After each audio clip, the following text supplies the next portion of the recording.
oustaz jërëjëf mais oustaz nag bu ñu demee ba tukulóor gën a dégg olof séeréer loolu doy na waar yow moom ñëpp la gën a dégg nga xam ne kon Sénégal wëlbatiku na. waaw mais yow da ngaa déggul dara yow xam nga yow moom da ngaa déggul dara. oustaz yow da ngay jaxase rek. déet oustaz bàyyi ma jaxase. parce que àdduna bi tamit dafa jaxasoo il faut ngay jaxase. waaw mais làkk yi jaxasoowul àddina kay bu jaxasoo te làkk yi jaxasoowul. day na waar mais maa ngi lay ziar bu baax. maa ngi lay ziara bu baax a baax. mbaa lépp jàmm rek. alhamdulilah. jërëjëfati waay. oustaz fi may tàmbalee tey suñu waxtaan bu am solo bii le Sénégal yëpp di bàyyi xel saa su ne mooy damay dem ca Ndar. fekk ji fa sunu ndaw lañu fa toogal di Yves Tendeng ndax xew-xew jamono ak la fa xew jamono ji ñu dem xool exactement lan moo motiver loolu laata ñu cee dikk daal di cee waxtaan kon ñu dem fekk ji foofu ca Ndar Yves Tendeng bismillah. Ndar tàngoon na lool ci talaate gi ginnaaw jàmmarloo yi la loon ci diggante ñi nga xam ne ni ñooy nappkat yi nga xam ne ni ñoo doon manifester ci kaw pont Moustapha Malick Guèye bi ñu daal di baare ci diiru ay waxtu ak it ñi nga xam ne ni ñooy alkaati yi muy ay nappkat yu mere lool autorité yu mim réew yi nga xam ne ni déggoon nañ leen ne daañu jot seeni licence de pêche ci benn fan ci weeru janvier bi ñu weesu waaye boobu ba tey daanaka gisuñu leen.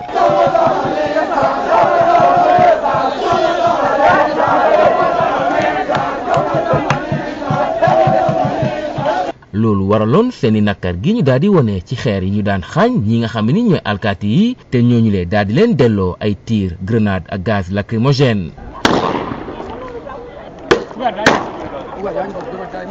Voilà, offensé.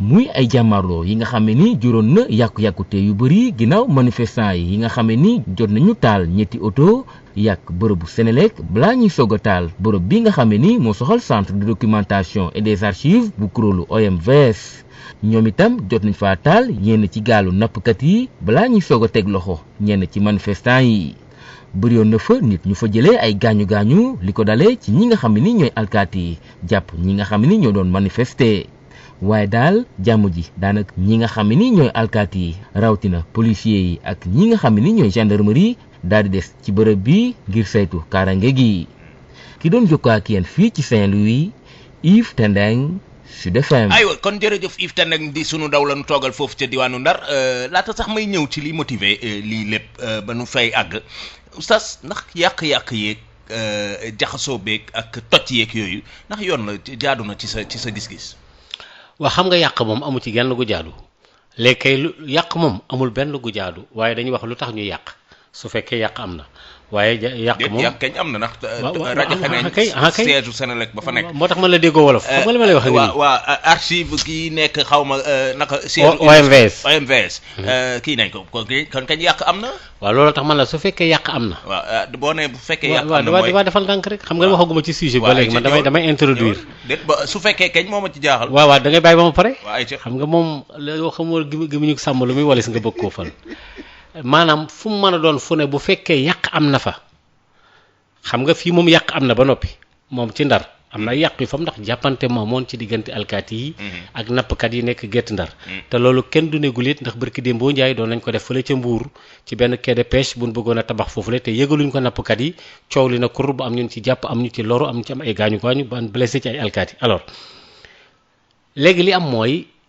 kenn bëggul yàq waaye yàq bu amee war nañoo xool sabab yi maanaam lu tax suñu correspondant bi di Yves Tendeng wax na ne ñoom ñoo demoon ca Mauritanie kilifa yi nekk ci réew mi waxtaan ak ñoom ne leen benn fan ci weeru janvier daañu leen jox seeni licence xam nga waxeet yu bari yooyu itam te benn fan ci weeru janvier ba benn fan ci weeru février weer la ba tey ji la juróomi fan xaw ma juróom nangami fan ci weeru février kon léegi kon sama wax ja moo doon wax naan yàlla nee na bu leen diggee di wax loo xam ne lii du ngeen ko def wala boog parce que directeur pêche bi Mamadou Goudiaby li mu wax dafa wax ne am na ci loo xam ne jotagun ji maanaam mënagul a sotti boo déggee waxam ci suba licence de pêche yi diggante Mauritanie ak Sénégal 284 près de 284 licences yoo xam ni mënagun cee jot bu nu waxoon loolu mu leer waaye dañ leen a diggoon ne leen benn fan ci weeru janvier da ngeen ciy jot benn fan ci weeru janvier ñëw na janvier dee na ba dugg février ba tey la juróomi fan xaw ma kon léegi li xew mooy léegi kan moo wax lam defuloon beneen bi ci tegu mooy du problème bi foofu rek du Mauritanie mais Guinée-Bissau dañu am même problème yooyu parfois bu yàggu rek am na ay Sénégalais yoo xam ne ay nappkat la nañ leen jàpp Guinée-Bissau beneen bi ci tegu mooy secteur pêche bi nekk ci biir Sénégal dafa yàgg ci ay problème depuis bateau russe yeeg accord de pêche yi doxoon ci suñu diggante ak réewu tugal yi ak la ca xewoon ci parti socialiste ba léegi nga xam ne scandale bu garaaw a garaaw ci ay milliards la fi indi woon repos biologique bi nga xam ne géej gi dañoo war a toog ay moment yoo xam ne yii dañuy wax ne bu kenn napp ci yenn parti yi amuñu ko gaalu saxaar yi nga xam ne dañ ñëw di manque suñu géej gi nappkat yi yàgg nañ koo kaas xaw ma nag léegi ba xam bàyyi nañ ko mu déet jën yi nga xam ne ñoo gën a baax di migrer di dem et cetera te Mauritanie ñoom dafa am ay façon dafa am na ñuy doxale ñoom gis nga ñoom fi seen géej jëm ba sax am na sax ñun ne xaw nañu dugg ci ñun tuuti loolu ay information yoon jot dong la am na ay weeri yàlla yoo xam ne dañ naan Mauritanie sax duñ fa napp waxatuma la keneen su ko defee jën yooyu nag ñooy màgg nag di bari di bari bay tabb si ci côté bi nii yenn saa yi gars yi sataxlu dem napp foofu la donte napp ci géejug jàmbur du yoon ndax fu ne am na limite mais ña leen diggoon te sama wax jama waxoon ne yàlla nee na bu leen wax lu ngeen dul def mais boo leen diggee benn fan ci weeru janvier da nga leen di jox ay licence bu benn fan jotee janvier woo leen maa leen ko waxoon kët waaye nag mbir mi kët nangam ak nangam mais boo leen fàtte il faut ñu yëglu d'accord léegi yaa oustaz xam nga ba ngay dama laa déglu bu baax a baax booy wax dama lay déglu waaw dama lay déglu di booy wax léegi damay dellu si waat ca na ma tàmbalee ak fa ñu jaar waaw ba may tàmbali dama ne laata sax ñoo dëkk ci li motiver lii nañu wax ci yàq-yàq yi ndax man ci sama gis-gis bu gàtt rien ne justifie la violence maanaam violence ak yàq dara justifié wu ko rawatina bu fekkee ne da ngay yàq loo xam ne yaa ko moomal sa bopp c'est-à-dire loo xam ne bu ëllëgee da ngay toppaat rek naan naka laay def ba jotaat ci lii ma moom bu boobaa dara justifié wul sa violence boobu noonu kon lii motiver loolu ak li sabab loolu sax laata sax ñuy wax ne nañu xool lii indi lii nañu wax ak jeunes yi tamit wax xamal leen ne loo moom doo ko yàq tamit même bu fekkee ne am nga justification am nga loo xam ne daf la métti daf la nakari te da nga ko bëgg a fësal ba ñëpp xam ko mais doo yàq li nga moom. waaw xam nga yow daanaka maag yow ñoo bokk li ñuy wax xam nga yàq gi kenn du yàq loo moom. mais yow ni nga jàpp ne ñoom moom loolu ñoom dañoo jàpp ne li ñu yàq moomuñu ko. xam nga waaw parce que la liberté en matière de réflexion oui mais justement war a xamal ne yéen a ko moom. waaw mais justement parce que xam nga léegi bu ñu demee dal ci OMS. waaw ñoom pour ñoom OMS dal ci Sénélec. waaw ñoom pour ñoom Sénélec xanaa moomuñu ko. waaw pour yow yaa jàpp loolu pour ñoom Sénélec amalu leen njëriñ. ñoom pour weeru dee ñu fay ko facture. d'accord xam nga ça dépend de. ci kon lëbal ñoom du ñu am courant du ñu am électricité. non mais dañuy fay. courant bi kenn mayewu ko di. ok waaw kenn mayewu ko di. waaw xam nga léegi ñoom yow ni nga jàppee noonu. waaw ñoom li seen xintewu xam nga mooy lan. nañ leen jox licence yu ñu dem liggéeyi. yow niveau bi nga toll mën nga réfléchir ne Sénélec on va et cetera mais pour nappkat bi moom. loolu moom mu baax ak mu baaxul moom bu weeru dee na fay facture rek te bàyyi ko mu liggéey moo tax par question de niveau la. waaw gis-gis la rek parce que kenn ku nekk ak ni ngay gisee. ñoom dañoo jàpp ne quelle que soit l'importance que la Sénélec a dans cette société là ñoom dañoo jàpp ne bu weer wi dee nañ leen fay ay facture dikk na cher na fay nañ point final jeex na seen yoon nekku ci léegi nag mer nañ. te xëy na am na koo xam ne kii ngànnaay li mu yore defe naan xam naa ne su ma waxee kenn du ma déglu ndax man baadoola laa mënu maa wootee téléphone ban jël ma ministre ba mu fi ñëwee lañ ko gëj a dégg ba léegi xam nga nu may def naa yëngu-yëngal révolution boo gis même dans les pays civilisés yi ñuy wax soi-disant civilisés lay wax entre guillemets ay Europe ak yu demee noonu révolution yi noonu lay demee da ngay jékki-jékki ñu ne tel ak tel benn waaye jóge fële daal ne bon attends comme borom gilets jaunes yi nekk France jékki-jékki taal ay pneu yàqate toj ay oto dem seen yoon dóor ci ay verre dem ci banque yi toj xam nañ ne li ñuy toj ñoom ñëpp ñoo ko bokk mais dañu xam ne moyen de communication la bu ñu lay déggee. je ne suis pas d'accord. bu la ne tu as parfaitement raison. maa ngi jégalu bu baax. non mais am nga ci droit sax am nga droit bañ a d'accord ak man kay. je suis très démocrate en matière de débat. exemple bi mujjee bi ñu mën a joxe mooy collectif Ñoo Lank semaine bu ne ñu ngay amal ay manifestation ngir fësal seen i métit ak seen i nakkar d'ailleurs suba dinaa leen fi dalal ci émission bi taxul ñu yàq. taxul ñu jaxase. waaye ñu ngi leen di dégg ndax semaine bu ne yéen journalistes yi di ngeen wax ci ñoom di ngeen bind ci ñoom. mais xam nga dëgg la wala du dëgg. nee naa tu parles de yow question de niveau la ñuy wax ma ak yow. non mais ce n'est pas je veux dire yow yàq bi nga bëgg a justifier. non mais justifier wu ma ko c'est une révolution il faut que ñu kii mënuma comprendre loolu. li nga moom doo ko yàq. quel que soit fi nga toll ci wàllu mer. mais yow pourquoi yow nga wax ak jeunes yi nee leen boo àggee benn niveau bi da ngay dal parce que loo moom doo ko yàq boo ko yàqee tamit c'est pas gouvernement bi ñoom li ñu am ñu ngi koy am ba pare de. léegi lan lañ moom léegi lan lañ moom. non je pose la question lan. attends courant bi moomuñu ko ndox bi moomuñu ko. leneen nag lu tax moomuñu ko. mais bàyyi ma expliquer la. lu tax moomuñu ko. doo ma déglu rek. Nicolas ma expliquer la.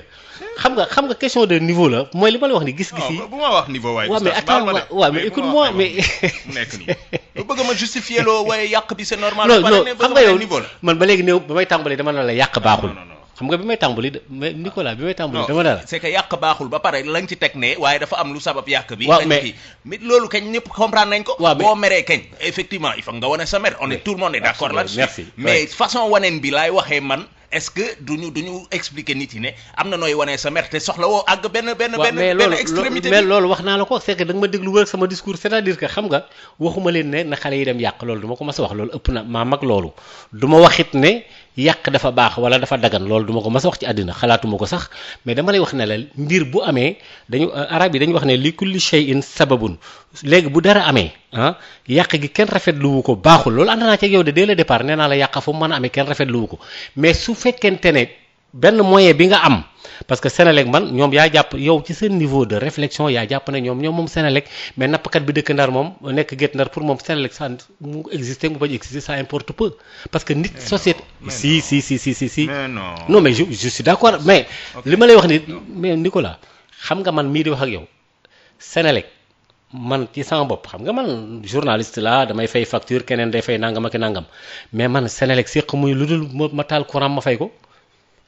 parce que bu yàqoo man maa koy defar xanaa parce que sama impôt bi ñuy dagg fii xëy na boo demee ñu ngi koy dugal feneen keneen léegi nag nit ki. ce n'est pas parce que da ngay fay que bu la neexee nga yàq. non mais yàquñu mais parce que mais yow pourquoi mais yàquñu c'est-à-dire que dañ leen a chargé dañoo gën di manifester police chargé leen ñu yàq loolu moo tax waxoo loolu tamit xam nga problème bi ñaari responsabilité partagée la par exemple kenn waxul yàq baax na loolu moom du ma ko mas a wax ci àddina mais bu fekkente ne par exemple ki nga xam ne benn moyen mais kaay ma wax la benn affaire ñii dox nii waa ñoo lànk ñooñu nga xam ne ñu ngi dox nii nga xam ne ñoom dañuy dem di dox nii wala seen seen objectif moom mooy ñu wàññi courant bi et cetera jeex na mais aujourd'hui su fekkoonte ne seen ay emploi dafa menacé mën naa am ñu def vitesse supérieure parce que ñoom waa ñoo lànk li ñuy doxu ñaxtu nii ñi ci nekk ay professeur wala ñi ci nekk ay bureaucrate je ne sais pas mais ñoom seen profession menacé wul alors que nappkat yi seen li ñuy joxe dépense moo menacé wu ñii def ñoo lànk amu ci kenn koo xam ne kii métier bi ngay def menacé wu na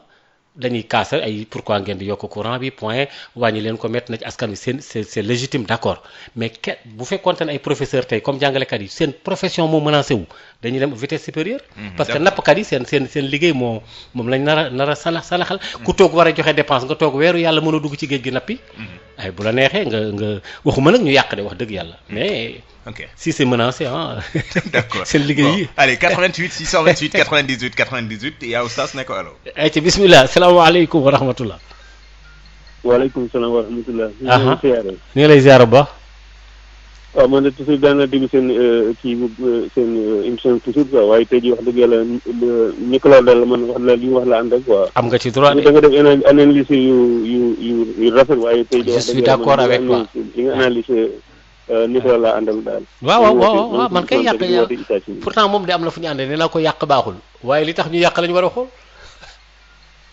waaw waaye léegi-léegi da nga analyse daal wax dëgg yàlla moom dafa mel ni da ngay puus ñi xam ne ñooy yàq. déet puusuma leen ndax yàq nañ ba pare déet puusuma leen kër su ma leen doon puus kon suba lañ koy def waaye gannaaw yàq nañ ba pare. maanaam si ni nga waxee quoi loolu quoi ni nga waxee. waaw mais je suis d'accord mais man xam nga. Nicolas tontu daal yaakaar naa man li Nicolas wax daal ci laa gën a ànd. waaw ànd nga ak moom mais ba léegi man néew ma Nicolas yàq baax na dama ne ko yàq baaxul ak fu mu mën a waxoo ko lu sax waaye boo waxee seeta ni nga waxee dafa mel da ngeen di déedéet encourage comme ku ci dem yàq tamit Maodo dafay encouragé wu la de dama wax sama xalaat rek waaw sama gis-gis rek la wax de jërëjëf ok baax na jërëjëf bu leen puusuma kenn pour mu yàq kenn bu nekk wax dëgg yàlla néew ma kenn demal yàq. waaye nag man tamit am naa droit bañ a d'accord ak yow. on est am d'accord naa ci ak yow. Très bien. non man nee naa la man en matière de débat. nee naa la sama kilifa nga. non mais dama ci d'accord loo wax damay d'accord waaye nag am naa droit nag nee la papa kat. tey mais loolu d'accord ma ak yow. mais loolu d'accord naa ci. papa nag xoolal nii laa gisee mbir mi man. mais man tamit d'accord naa wax ma ci ne waa ne ci dëgg waaye nii laa ko gisee. mais man am naa ci droit. mais dama la ko nangul à 100%. waaw jeex na waaye mais nangul ma may tamit sama gis-gis. waaw mais bien sûr. kon nañ dem. jeex na ayca nekk allo. ayca bismillah. allo salaamaaleykum. waaleykum salaam wa rahmatullah. Nicolas Maodo ñoo ngi leen di nuyu di leen. ñu ngi leen di siyaare bu baax. na ngeen def. alhamdulilah. bon kooku génn noo ko de Maodo. waaw. nit ku nekk ak na ngay xalaatee. loolu kay d'accord na ci. kenn ku nekk nag aussi am nga sa opinion. loolu de dama cee d'accord. yow nag sa opinion dafa compte. waaw képp. moo tax kooku génn léegi wax na dëgg la wax et Nicolas la ñëpp a ànd ak li muy wax lan la. waaw mais déet neel ñun moom lañu àndal. mais baal na quand même parce que man maay woo téléphone. waaw dama ne. Oui. mais man xam nga da nga ne non boo nee ñëpp kay man bokkuma ci di kon kay génnee ma ci man. yaa ngi ci biir kañ. déet man ànduma ak Nicolas bi. waaye man non ba en fait nekkuma ci polémique quoi mais dama bëgg wax ni. waaw. ndar la fa xew. waaw. est-ce que ñoom la ñuy wax ñoom est-ce que def nañ ca lañ ca war a def ñoom wala déet. 1 2 police chargé leen c'est parce que police aussi suñu sécurité ñoom ñoo koy rey. oui. mais est-ce que xam nga ni nee nañ askan wi nga xam ne bokkuñu ci. est-ce que xam nga ni selon les informations am na ay gaal yoo xam ni police ko taal d'après les informations vérifié wu ma ko nag. mais dégg naa ko ci élément bi. non d'après les informations moom wóorul. suñu correspondant bay ko wax. non d'après les informations wóorul l'information que tu as eu oui mais d'après les informations c'est pas. waaw l'information que j'ai eue. attends Maodo. mais oui ma l'information que j'ai eue. selon suñu correspondant bi gis nañu ne am na ay gaal yoo xam ni gars yi ñoo ko taal. mais police est-ce que yow Maodo Faye mën nga xalaat ni police fekk ab gaal kese mu koy taal. c'est loolu est-ce que xel mën na lu may. non je ne sais pas non attends est-ce que mën nga xalaat ne police par exemple bien que dama leen défendre parfois mën na jël lacrymogène dóor ko ci kaw nit. non en tout cas bu fekkee da nga leen défendre tey mënu leen défendre da nga leen défendre leen tey. li ngeen défendre xam mooy lan. ainsi va la vie. mooy dama ni. waaw dama ni. adduna ni muy doxee ak yow ñi lay déglu. waaw. ak day mel non waa ji génn léegi lu wax dëgg la de. waaw mais d'accord naa ci mais am nañ li ngeen wax am na ku leen jàppal ci loolu baaxul. waaw mais d'accord naa mais je suis d'accord que ni moom mën na bañ a ànd ak man mais ngir yàlla yonent bi nañ ma respecter sama avis man tamit. mais sa avis nag xam nga lu sa avis. wax dëgg yàlla lii de métti fi nga toog di wax ña fa mën a toog di wax moo bari moo tax sa avis aussi nit ñi il faut ñu wax la ko. non mais j'ai fait une analyse pourtant nee na waaw waaw de la vérité. je suis d'accord nii la mën nii naa la. jërëjëf waaw d'accord merci jërëjëf. voilà merci Maodo. jërëjëf allez au revoir di la gërëm. xam nga problème bi fan la nekk. waaw mais on n'est pas là pour polémiquer. non du tout man je ne polémique pas du tout. xam nga problème bi mooy dama ne yàq baaxul. waaw ànduma ak ku yàq itam. mais dañu lu tax nanguwuñu xool ci sabab yi. waaw non sabab yi dinañ ci ñëw oustaz. merci loolu moom dinañ ci ñëw. xam nga d'accord ba léegi nee naa la man ba may tàmbalee suma ay wax pour muy clair dama la ne laata ñuy ñëw ci liy sabab lii nañu dikk ci lii mujjee muy violence bi ko accompagner est-ce que normal la wala normalul loolu d'abord ci la ñu nekkoon waaye après dañuy ñëw léegi ci lii sabab loolee. merci pour expliquer. oui lan moo justifié. mu agsi ci benn extrémité. très bien boobaa ñu mën a wax leneen. mais justement merci allo waaw d'accord nag yow amul problème yàlla xam na ne amul problème. oui maa ngi lay fay bu baax. di la ziar bu baax di nuyu Boy Chocolat. oui ah bon. Moussa Diallo Sànnaaw. ayca ñu dem. di rafetlu émission bi di ñaanal sponsor Nicolas yi. mu gën a baax. Oustaz Maodo. xam nga wax il faut nga dégg ko. pour mën ko tontu. c'est clair. ndaxte yàq kenn du ko encourager. absolument ndax li ñuy yàq. ñun ñëpp ñoo ko bokk. absolument. muy alalu réew mi di Sénélec ñun ñu ci am courant di fay mu ñuy jaay ñuy fay. loolu d'accord naa ci ak yow. mais tamit il faut que ñu sóoraale nit ki ban niveau la toll ba muy def la muy def. ah man de loolu laa bëgg a justifier mais gars yi. non il faut que ñu sóoraale ko. mënuñu maa déglu ñun waa Ndar lañu. jege waa Guet Ndar lool. xam li ñuy dund. Oustaz Maodo bël bi ñaata moolu Guet Ndar ñoo fa dee. du jeex te pourtant gouvernement moo ko ubbi. yaatal ko ba mu yàq loolu yëpp. oui. ñaata yoon la fi ay doomu Ndar yoo xam ne c'est des experts wax ñaata mooy defar bël bi est-ce que état jëm na ci def dara. voilà jëmu ci def dara. ñaata nit ñooy dem Mauritanie certes am na ci lenn loo xam ne ñoom waa Ndar am nañ ci part de responsabilité ndax géeju jàmbur loolu wax naa ko léegi. bu la nee yamal fii yamal ko foofu. loolu mooy dëgg. waaye lu tax mënuñu leen wax lii dëgg. ñoom ñooy joxe licence yi Mauritanie moo koy joxe mais relation yi nga xam ne moom moo am entre état ak état li ci am nañ ko wax ñi nga xam ne ñoom ñoo koy yellool lu xam dëgg gi. oui.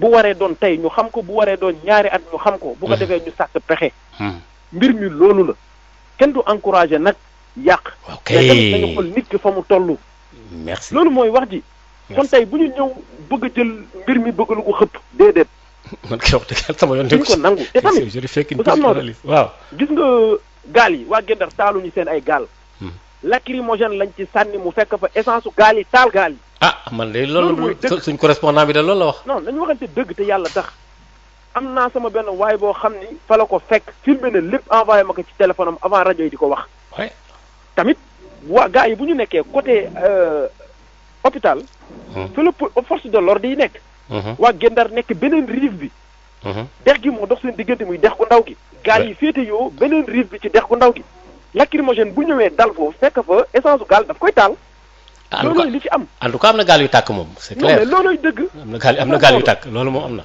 xam nga ñun ñëpp police suñu sécurité lay aar d'accord ñëpp dañu ànd ak ñoom ak waa gendarmerie ainsi de suite très bien mais Oustaz Maodo man des fois je me pose une question entre police ak gendarmerie seen formation yi war nañ ko xoolaat d'accord parce que dafay métti police loolu beneen débat c'est un autre débat waaw amul problème voilà allez aca ñu dem ñu jël keneen kon voilà donc c'est-à-dire que yàq baaxul ak ñëpp d'accord allo oui allo allo oui aca bismillah allo oui Asmara Faye waaw waay Nicolas c'est Boy Ndiaye ikat aca bismillah Boy Ndiaye ñu dem waay pour une première fois aussi ma wootee xanaa rajo mais tey jii Nicolas dama koy tudd mais dama xam naa ne jógeen bi jëlagul ndekkeem quoi mais je pense que aussi Nicolas dara déggul Asmodo déggoo ko xam nga day def analyse te li ñu wax naan la meilleure manière allô oui allô ñu ngi lay oui la meilleure manière de chercher une solution c'est éviter les causes quand même d'un problème moom dafa doon xanaa doon wax naan la lii ni mooy cause yi lii kon donc xanaa solution yi mi ngi ñëw ci kanam kon pour chercher des solutions à un problème c'est d'éviter le maximum ces causes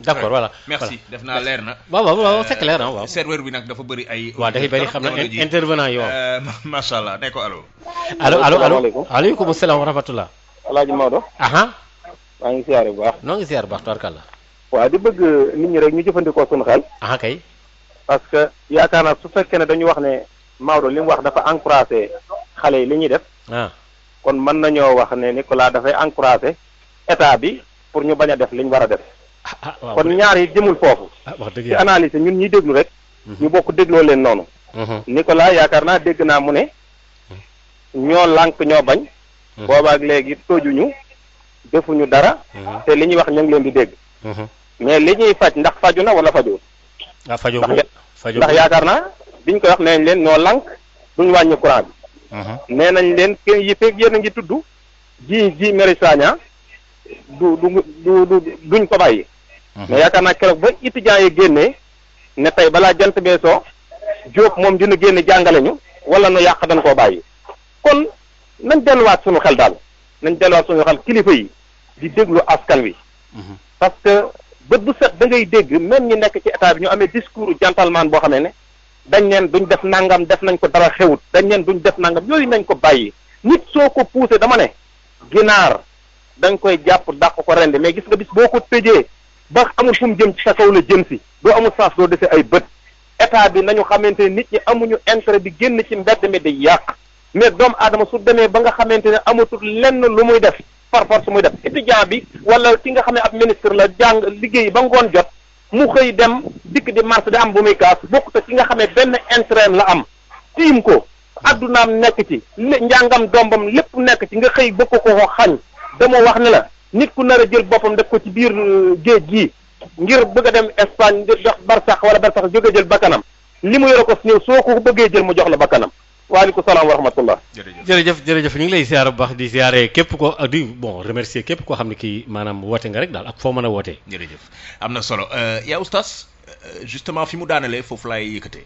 mooy à chaque fois liy sabab yenn yi ba ñuy àgg ci benn niveau bi ak extrémité yi est-ce que laajul état bi ak ñi nga xam ne ñooy jiite ñoom itam lii tubaab naan mieux vaut prévenir que guérir. ñuy daal di jël seen i disposition ba nga xam ne bu ñu gisee ne lii mu ngi faral di kii joxe naa exemple sànq ñoo lànk mi nga xam ne. ça fait des semaines et des semaines ñu ngi amal ay rassemblement ak yooyu di yuxu ne courant bi yokkute bi d'accorduñ ci et tout ça. ba léegi négociation gisaguñu ko ba léegi gisaguñu ñu toog waxtaanee loolu ne ñii peut-être li ñuy wax am na fu ñu ko wéer ak yu demee noonu maanaam daal di teel a jël affaire yi au devant laata ñuy àgg. ci benn niveau man je ne pense pas xëy na tamit mu nekk mais yaakaaruma ne ñoo lànk li ñuy kaas danañ ci jot yaakaaruma man naa am nag gouvernement bi. nangu loolu beneen débat la. waaw de toute façon waa ñoo lànk ñooy ñëw suba. waaw d'accord dinañ ñëw bu ñu ñëwee dinañ très bien waaw danañ ci dikk mais xam nga Nicolas.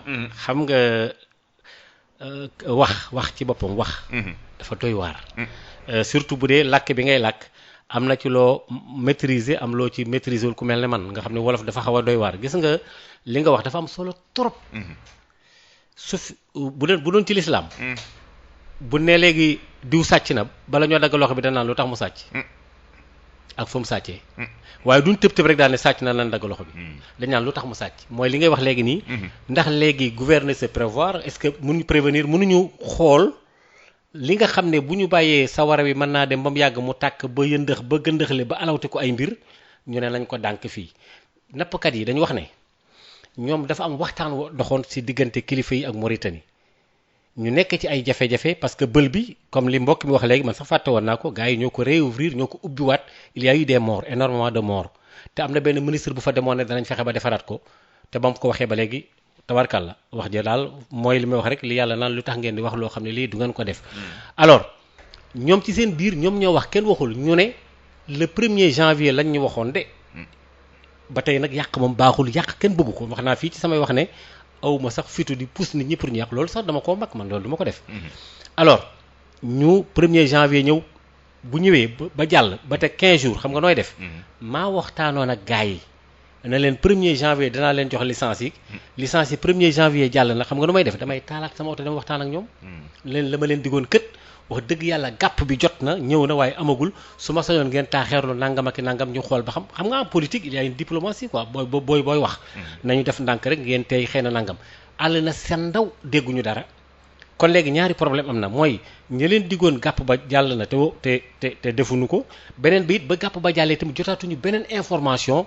buy tax seen xel war a mën a dal wala am lu leen leer bi ci des mooy bi yàq gi amee yàq moom kenn bëggu ko xam nga police naa amul benn intérêt pour yàq moom parce que moom ordre lay def ci kaw suuf mën nañoo jum tamit comme ni ko suñu correspondant bi waxee parce que ci suba Yves Tendak bi ñu fa toogal dafa ne ñoom tamit waa police dañu dal di taal gaal yi xëy na wolofam moo demee noonu mais bi ñu sànnee lacrymogène yi mu dal ci kaw gaal yi dafa tàkk loolu yàq alalu ñu doon manifester la ba tey donc yàq moom mara deytaal yi kenn bëggu ko léegi nag te du loolu kese en tant bu ma sumee sama mbubbu daara bi nii mën naa la fee wax lu mat 5 éléments yoo xam ne yii le gouvernement actuel promettroon na ko gars yi te defu ko te gars yi suñu manifester parce que le professeur Diop bi nga xam ne bi ñu ko jàppee université bi ñu ko jàppee jugal ko ci kaso bi te muy bind wax ne daal nañ ko jàppee conditions yi demee noonu étudiants yi dañoo njëkk a jóg ne nañ ko bàyyi kenn faalewu leen ñu waxaat def ay kii yëngal tuuti ñu bàyyi mais ban jéngoo affaire bi tàng toute la journée ngoon gi tararak tak gars yi dañu pressé affaire bi mu jàll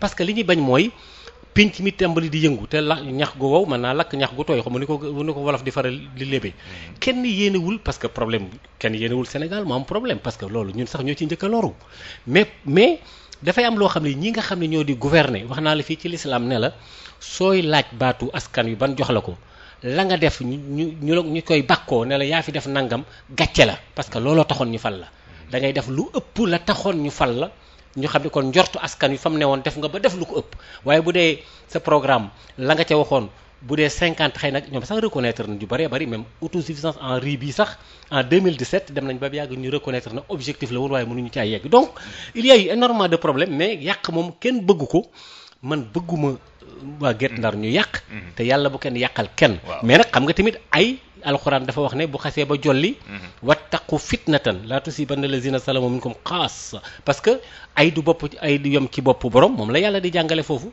voilà waaw kon ñi nga xam ne ñoo ñuy faral di jiite nañuy bàyyi xel bu baax a baax ci loolu di am anticipation yoo xam ne dañ koy def ci yenn fait yi parce que tout simplement bu àggee benn niveau bi bu boobaa mooy indi jaxasoo bii nii ñuy nemmeeku ku ne di wax jëmale fait bu boobaa on va même plus se comprendre parce que dafay jafe te def naa ñu koy waxee ci wolof boobu day fekk bay wéy na mbuus du noonu. merci nag Nicolas li nga xam naa tey moom jubee nii dañ lay apprécier parce que nag yaa ngi doog a wax nag le nœud de notre débat gis nga li nga wax nii bu ci développement bi yow ci fi nga daaneele foofu laa jëm parce que bi may tàmbali da nga wax lu am solo ma ne la yàq ci boppam dès les premiers mots baaxul te kenn bëggu ko kon léegi nañ dégager point boobu yow d'accord naa ci ak yow que ne li nga wax ne kenn yàqloowuñu dama ci saa si fajar dama ne la ànd ak yow Nicolas parce que yàq baaxul waaye bu yàq amee ak fu mu mën a amee te baaxul nañ xool it sabab ya kon mooy li nga def léegi rek professionnellement nga on allie les deux léegi bu ñu allier deux yi bu ñu ko allier ba seggaat ko danañ xool ba xam est-ce que effectivement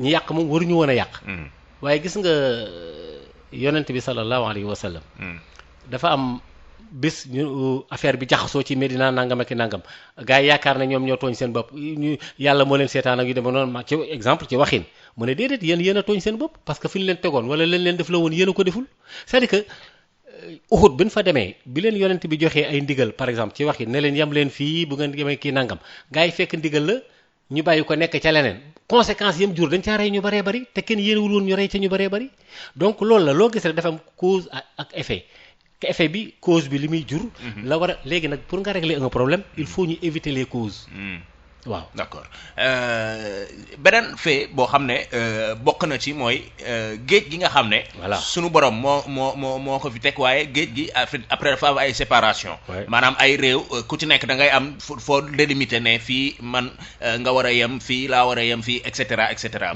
maanaam nit délimiter def ay délimitation donte sunu borom def ko boobu it dina indi yeneen i jafe-jafe ci wàllu communication ak yu demee noonu foofu it def naa sunu ay njiit am na lu bëri luñ ci war a liggéey pour mais loolu mooy question bi ma soulevé léegi muy Guinée-Bissau ci boppam xam nga toujours Guinée-Bissau heureusement amuñu benn problème ci fànn boobu mais parfois nappkatu sénégalais yi dañ fay dem ñu leen di jàpp mais pourquoi ñu leen di jàpp parce que dañoo sataxlu ba dugg fu ñu waroon a dugg xam nga loolu ki koy xam mooy intellectuel wala ki jàngi loolu ba xam ko mais nappkat bi nga xam ne xëy na day dem xamul fu ndox mi yem ak yu demee noonu mën na dem sax ba dugg ci géeju Mauritanie wala géeju fële te sax du nekk sax au courant que mi ngi ne li muy def erreur la du ci xam dara boo deful ndànk ñi gàddu ko donte doguma la oustaz du yoon nappkat yi organisé wu nañ de telle sorte que normalement délimitation yooyu war nañ koo xam nañu normalement dañ ko sax war a xam mais garde-côte mauritanien yi depuis Djiboka yàlla na yàlla yërëm ko mu yore woon wàllu pêche ak ñi fi jaaraat ñëpp ba ci soxna Aminata Mbengue Ndiaye Omar Gueye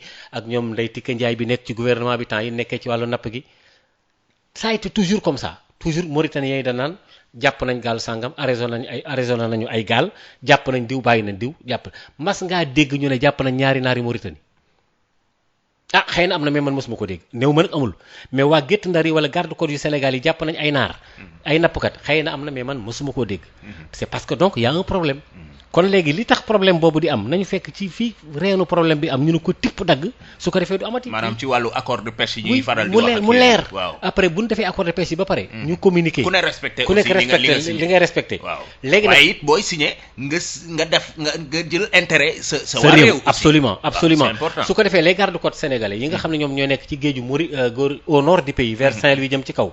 ñu xam seen contrôle yi aussi ñu koy gën a yokk gën a di def ay contrôle guddeeg bëccëg xool gaalu Sénégalais yi waa Guet Ndar fi ñuy yem et cetera mais bu fekkee da nga leen bàyyi rek nii ci seen bopp voilà merci de tout ñu dem bël bi rek problème loo xam ne day rey ay nit gars yi ñëw na ko bu xet ubbi ko gars yi bu Guet Ndar yi dem manifester na nangam ak nangam waruñu ko woon ubbi nañ ñu ko defaral àll na seen daw donc yooyu mooy problème yi nga xamee ne dañuy diggee loo xam ne parfois duñ ko def loolu mooy problème bi doy na waar en tout cas loo ci mënta dégg daal Sud FM def na ci liggéey bu am solo boo xam ne day bu yaatoo yaatu waaw bu yaatoo yaatu ndax dégg nañ xibaar yi correspondant régionaux ya ca Ndar ak Saint-Louis ak la ko wër yëpp liggéey bu am solo ba ngeen ci def diggante démb ak tey liggéey boobule moom la ñu wéyandil nii ci waxtaanee ko ku nekk am sa position défendre ko et puis voilà la vie continue comme oustaz ni mu ko waxee sànq mais it liggéey bi day continuer puisque tey ci ngoon waar wi également émission bu mag boobee moom itam dafay amal débat am jël spécialistes yi ak ñi nga xam ne ñoom la concerné bu baax a baax ñu toog nag waxtaanee jafe-jafe yooyee napp gi am ak lan mooy solution yi ñu ci war a mën a indi ba nga xam ne nappkat yi dootuñu nekk ci yenn jafe-jafe bay àgg ci yenn extrémité très bien xam nga très bien rajo bi noonu lay demee xam nga waar wi émission la boo xam ne bii man bokk naa ci ñi ko sabab fii ci doon ko fi def maag Makhtar Sall mi tey ci wàllu agriculture ci wàllu napp gi ci wàllu càmm gi def naa ko ay 5 ans 6 ans yoo xam ni dañ doon xam maîtriser domaine boobu bu baax a baax mais gis nga accord de pêche yi moo tax ma tàmbalee léegi ci parti socialiste parce que dama wolof dafay wax ne boo yàggee ci gétt gi mën nga xam xar mu ciy soox ak mu ci dul soox dañu yàgg ci ay accord ak ay problème mu napp yoo xam ni toujours Sénégal tu as comme l'impression que ñun ñoo ciy loru wala doomu réew mi moo ciy loru donc loolu nañu fexe ba gën koo dëgëral xam suñu ay intérêt nu ñu koy défendre je crois que le gouvernement doful dina jàppale leen ba ñuy signé loo xam ni du seen intérêt yaakaar naa ni danañ xool intérêt nappkat yi n'est-ce pas mais dañ fay dem dig leen ay nangam c'est vrai que nag def nañ ay effort parce que gars yi wàññi woon nañ carburant bi subventionné ko et cetera xam naa ci lu bëree bëri ci côté boobu mais lii nga xam ni daal moo indi musiba na ko ñëpp di moytandiku cause yi nañ koy moytandiku parce que ku mer rek fippu gi nag mën nañ koo dànkandi gis nga li xewoon Mbuur bi ne quai de pêche boobu kenn du ko fa tabax xeex bi am foofu alkaati yi ñëw jàppanteeg nappkat yi ci Mbuur ñu jàpp ñi am ñi blessé mais gars yi bi ñu waxtaanee nappkat yi gars yi lu ñu wax ñu nekk bu dana ñoom mënuñoo nekk ci dara di liggéey nga ñëw bëgg leen tabax loo xam ne yëguñu ko xamuñu la xew ils n'ont pas été loolu li muy firndeel mooy encore une fois na gars yi di jël disposition yi di jiital communication. très bien les informer et di waxtaan ak ñoom. voilà di waxtaan ak ñoom di leen jege bu baax a baax. mënoo toog sa bureau bële climatisé di jël say décision et tout ça jàppal bàyyil nu mu la neexee et puis doo dem sur le terrain également bu fekkee ne yow la ñu dénk par exemple wàllu pêche meeg wàllu napp geeg wàllu kërëb doo dem jege ñi nga xam ne ñoo nekk sur le terrain tous les jours. ba pare di waxtaan ak ñoom di xam seen i jafe-jafe ak di xam naka ngay solutionner seen i problème c'est important aussi. kon na ko kilifa yi daal déggee noonu kuñ ci fal daal ci ay poste na ngay jege bu baax a baax ñii nga xam ne liñ la fale mooy nga régler seen i problème ba affaire yi mën a jaar yoon. am na solo bu baax te gis nga xam nga li ñu doon wax léegi nii. gis nga tax Sénégal compliqué. gis nga tey ñi nekk ci pouvoir bi. ñoo fi doon wax naan bu ñu defee nangam ñu génn ci mbedd yi yàq. mën naa la cee limal fukki kilifa yoo xam ne ñu ngi tey am ay poste ministériel. doy na waar. voilà donc pour faire savoir que nit ki. yàlla ñu yàlla defal sutura. amiin mais kenn ku nekk da ngay teg loo xam ne lii. da ngay bëgg jàmm am yàq baaxul ñun ñëpp ñu xool mais également yi koy indi. ñu moytandiku ko waaye nag Sénégal yi kenn ku ne am nga sa gis-gis. jeex na man opinion moom. en matière de débat je suis très démocrate. est-ce que duñ koy jàppee nii sax léegi oustaz. léegi nañuy def nii. waaw ngay xëcc fii may xëcc fee. waaw parce que day gën a neexal débat rek naka jekk da nga daan xëcc man kay maa daawul ñëw rek. non Nicolas man kay maa daawul topp rek. oustaz léegi nag xoolal dinaa la léegi nag dama topp nag topp ma ba ma sës. non yow léegi bu ko defee xoolal da ngay xëcc fii may xëcc fee xam nga débat bi neex bu ko defee xoolal ku nekk indi sa opinion quoi xoolal ma défendre sama opinion quoi xoolal oustaz défendre opinion et puis ñu xool ku gars yi ku ñu àndal quoi. xam nga askan noonu la ñuy doxalee jeex na xam nga askan aw askan waaw daanaka ñooy am souveraineté. ñoom ñoo ku fi nekk rek ci seen barke ngay dundee. wallaahi xam nga misaal ban laa la ci jox. Baylaat Mbacke sëñ Abdoulaat bi Senghor di tàggoo di dem. Senghor président xam nga Senghor il a été très fort kii yore réew mi ay at. bi mu demee Touba di tàggu Baylaat. sëñ Abdoulaat dana ko ak lu mën a am. ak loo mën a loo mën a defar réew mi rek. waaye war ngaa sant réew mi yow itam ci sa bopp ak askan wi. est-ce que ndax itam dafa am loo xam ne bu loolu newul lii du ne. jeex na jërëjëf yaa oustaz.